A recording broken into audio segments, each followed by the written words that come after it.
Heroine Samantha craze గురించి చెప్పవలసిన పని లేదు.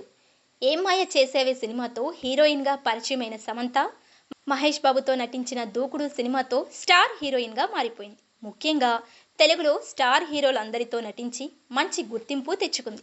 ఆ తరువాత తమిళ ఇండస్ట్రీలో అడుగుపెట్టిన సమంత అక్కడ కూడా తానేంటో నిరూపించుకుంది. టాప్ హీరోయిన్గా ఓ వెలుగు వెలిగిన సమంత హీరో నాగచైతన్యను ప్రేమించి పెళ్లాడింది. కొన్నాళ్లు బాగానే సాగిన వీరి కాపురంలో అభిప్రాయ భేదాలు తలెత్తడంతో ఈ జంట విడాకులు తీసుకున్నారు. విడాకులు తీసుకున్న తరువాత ఇద్దరూ కూడా తమ తమ జీవితాలలో బిజీగా మారిపోయారు. విడాకులు తరువాత సమంతను ఆరోగ్య సమస్యలు వెంటాడాయి. కొంతకాలంగా మయాసైటిస్ అనే వ్యాధితో బాధపడ్డ సమంత కోలుకున్న తరువాత వరుస సినిమాలు చేస్తుంది. సిటాడెల్ అనే బాలీవుడ్ వెబ్ సిరీస్ ద్వారా ఇటీవలే ప్రేక్షకుల ముందుకు వచ్చింది. దీంతో పాటు మరో 2 సినిమాలకు సమంత ఓకే చెప్పింది.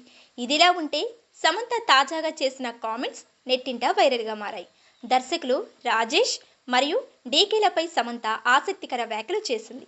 బాలీవుడ్లో తనని తాను నిరూపించుకోవడానికి దర్శకులు రాజన్ డీకేల పాత్ర ఎంతో ఉందని సమంత తెలిపారు.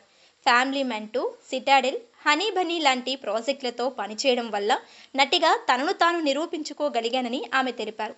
ఇదే తనను తాను సవాల్ చేసుకునే పాత్రల్లో నటించేలా చేసిందని, రాజన్ డీకే కారణంగా ప్రతి విషయాన్ని లోతుగా చూడడం నేర్చుకున్నాను అని చెప్పింది సమంత.